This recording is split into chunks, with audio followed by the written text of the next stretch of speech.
Today we're going to separate the pigments that are in spinach leaves. And we'll start off by removing some of the water out of the spinach leaves. And so we're just going to tear up a few leaves and add it to a mortar and pestle. And we'll add a little bit of methanol to this. We're going to put about 10 milliliters or so. Doesn't have to be exact. And we're not trying to grind this up. We're just going to smush it a little bit to remove the water. The methanol will help pull out water. We don't want to grind this too much because it could pull out the chlorophyll. So we're just going to do that a little bit. Once we've done this, we'll pour this into a waste beaker. And we don't want this to get too green, the liquid. So if you start getting very green, stop, because we'll be pulling too much of the chlorophyll out.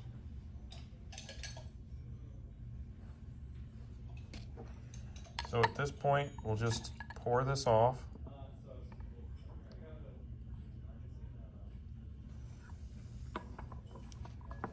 And now we're going to grind this really thoroughly with petroleum ether or Ligroin, some kind of non-polar solvent.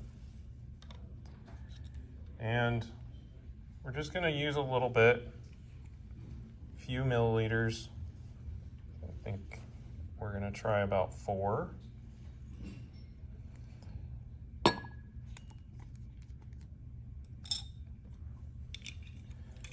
And if this evaporates, we can always add more, but now we're gonna really go for it. Grind this up. So I'm going to finish grinding this up, and when I'm done, I'll come back.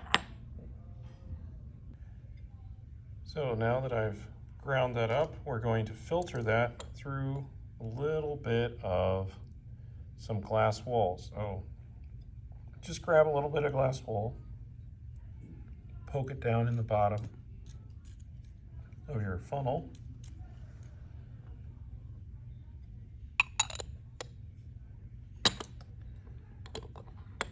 and then just pour it on through.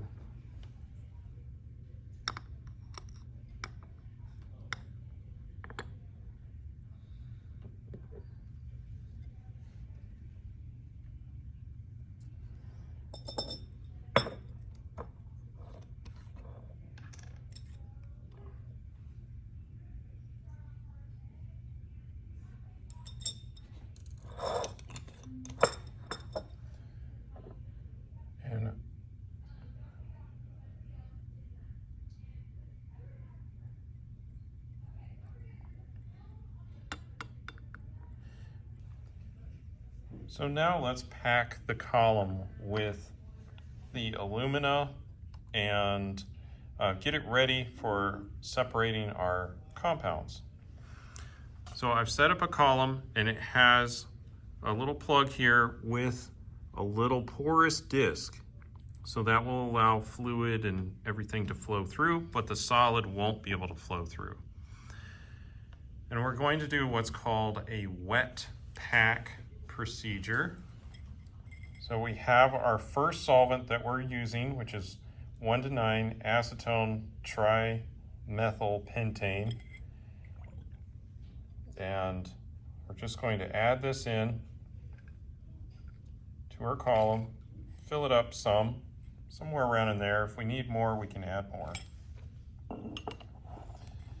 And then next, we'll add in our solid mixture, and we'll just do this a little bit slowly.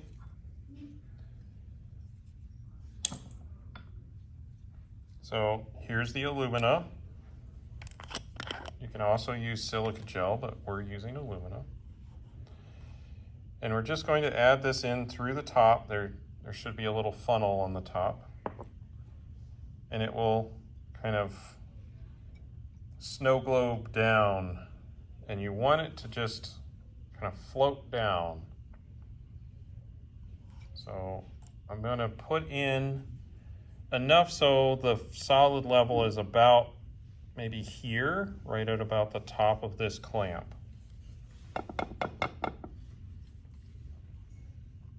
So just going to take a few scoops, and it might get stuck, but I've got a long pipette here that I can just kind of jab in there and make sure it gets down into the fluid. I'm doing it this way because I want no gaps in the solid. And I don't want to disturb that solid once I get it kind of floating in. So I want it to be very even. I'm going to add a little bit more.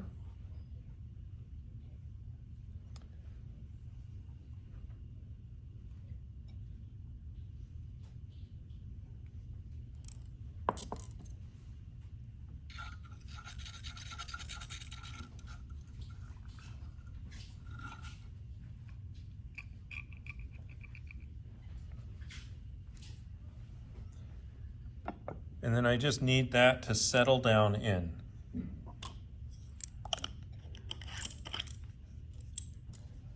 Once I have that, I can put a little beaker underneath and just let a little bit of the fluid drain down in. And what I'm looking for here is for the top of the fluid to get to the top of the solid, but not below. I do not want it to go below there because it can cause the solid to crack apart, and that would ruin our column if we let that. And at any point during this procedure, we never want the fluid to drop below the top of the solid. We can get it exactly the same height, but not below it. So we'll let that come down. And in the meantime, I'm going to go back to our spinach extract here, and we're going to dry it up a little bit. And the way we're going to do that is by adding some saturated sodium chloride solution into that mixture, and then we'll do a little extraction on it. We're using saturated sodium chloride because it will tend to pull any water that's in this mixture out, because the water wants to dissolve where there's a lot of salt. It has osmotic pressures working in our favor in that case.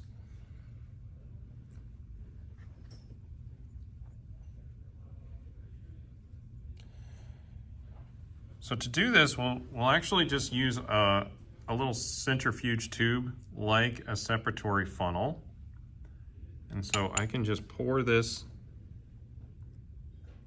into this tube.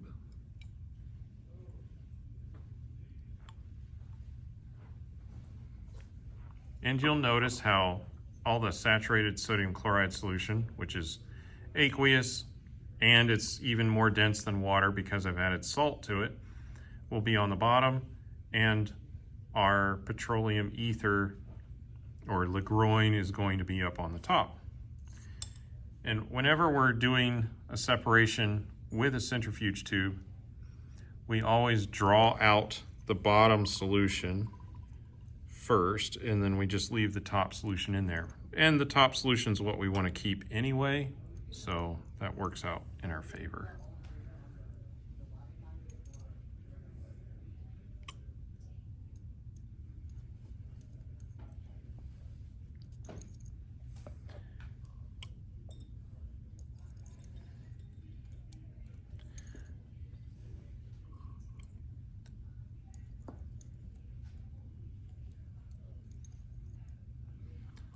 Now, at first, it might feel weird to add an aqueous solution to another solvent like our petroleum ether and say we're going to dry it up. We're going to remove the water from it. But it's really the salt that's doing that, and not, of course, the additional water that we added to it. So we get down to where we've got most of the water out, and I want to repeat this one more time.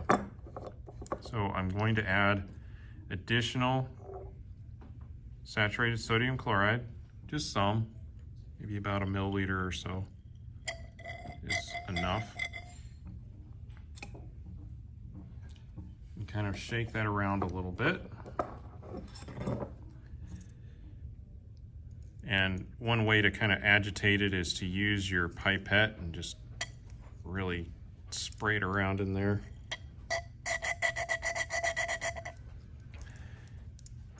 And then after I've done that, I'll again remove the bottom layer.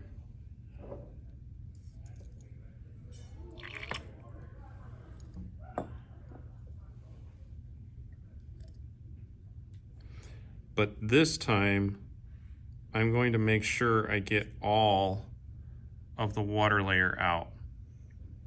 So I actually purposely took some of what I want to keep into the pipette.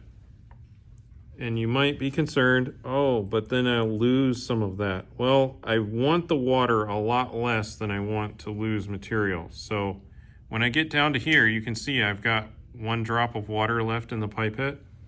If I squeeze that out, I really didn't lose that much of the organic solution there.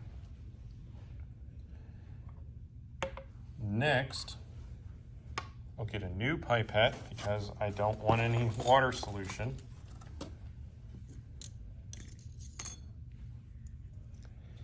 And I'm going to transfer this into little Erlenmeyer flask. And then I'll add some sodium sulfate drying agent in with this, just to further dry this up. So here's our sodium sulfate, anhydrous sodium sulfate. We'll just put some in. There shouldn't be that much water in. And we'll let this dry up. At this point, this is prepared for the separation procedure. So now we have our material and it's dried.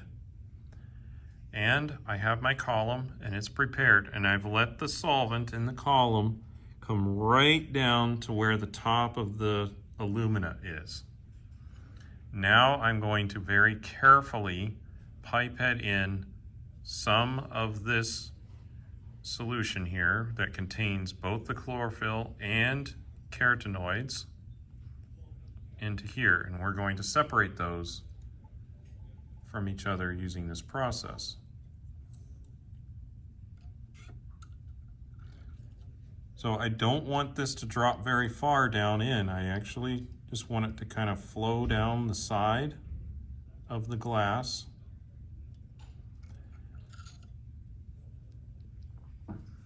And I'm going to let this flow into the column. And I'll probably add a little bit more once I get it in the column. And that will make the band a little bit bigger, but that's okay because this separation is very easy to do. So ideally you would not add this much volume to the top of your container because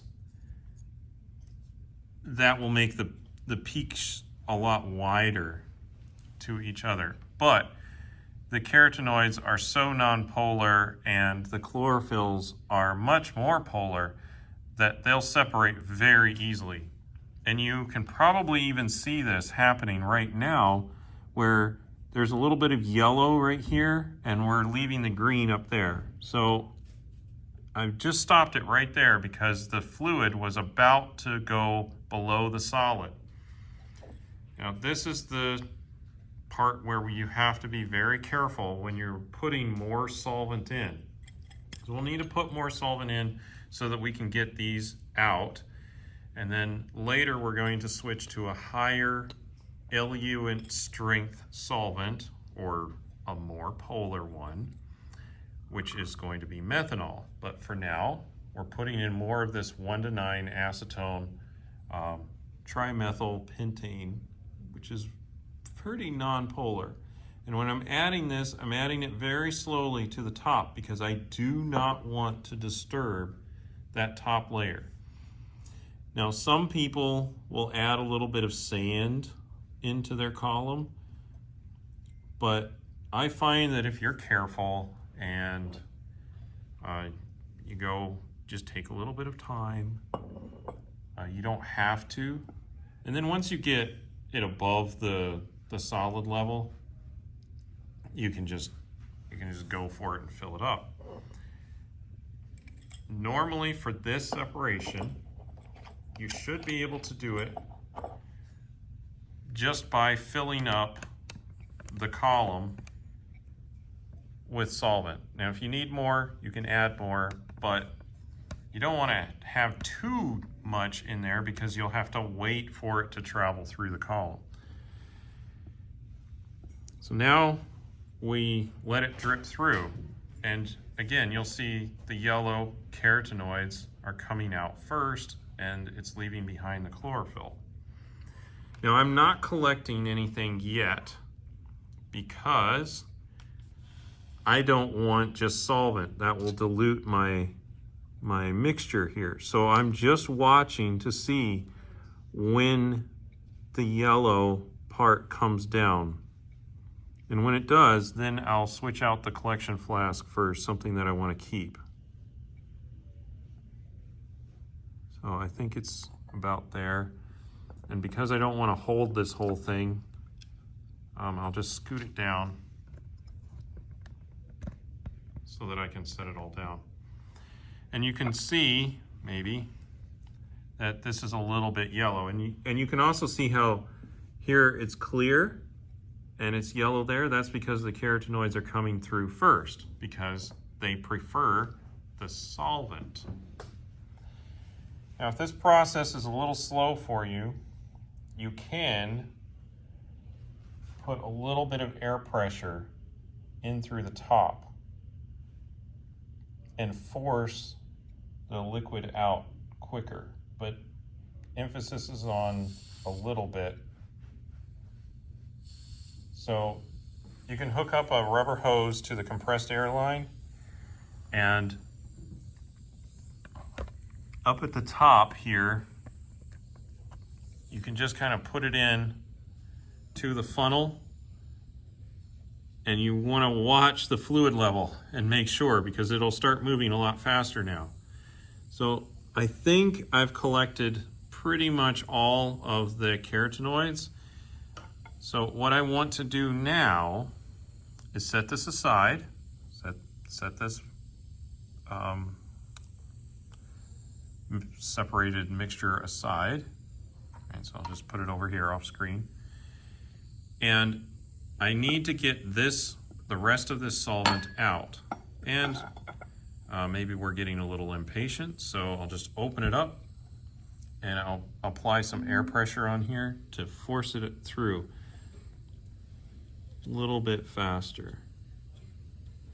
But again, I don't want the fluid level to go below the solid, and you really have to watch carefully when you're using air pressure. The other thing that you want to make sure that you're doing is not really jamming this in the top, because things can happen very quickly when you're forcing them along.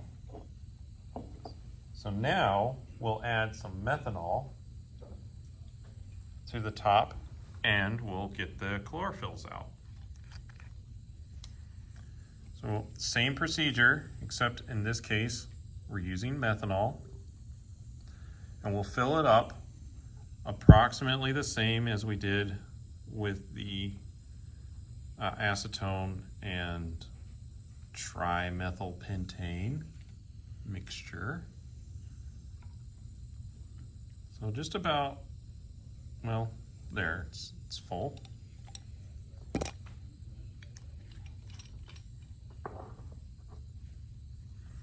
Now we'll open this up and let it run, and we'll watch to see when the green is coming out. And you should see it travel along the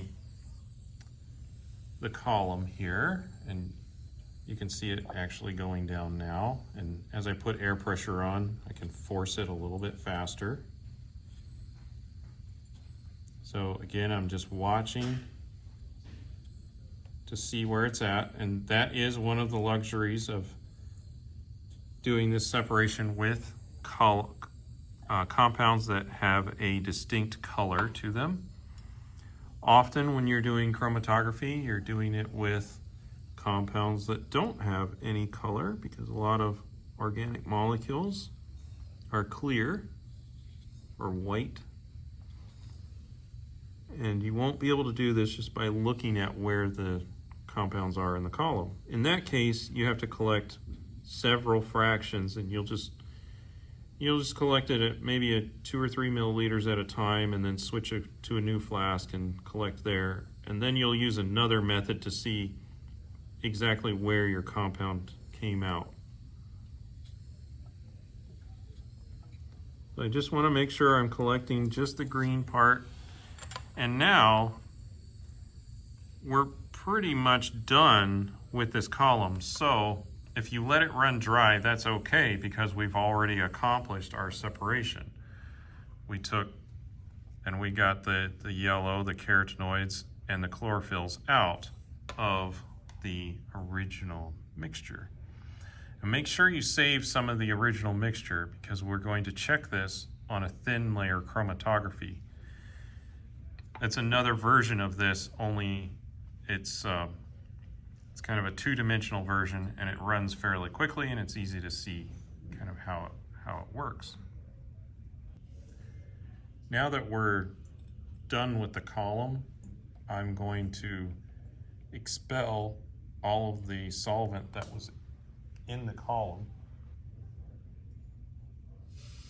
So at this point, it's okay to let the solvent level fall below where the solid is, because we're just doing a little bit of cleanup at the moment.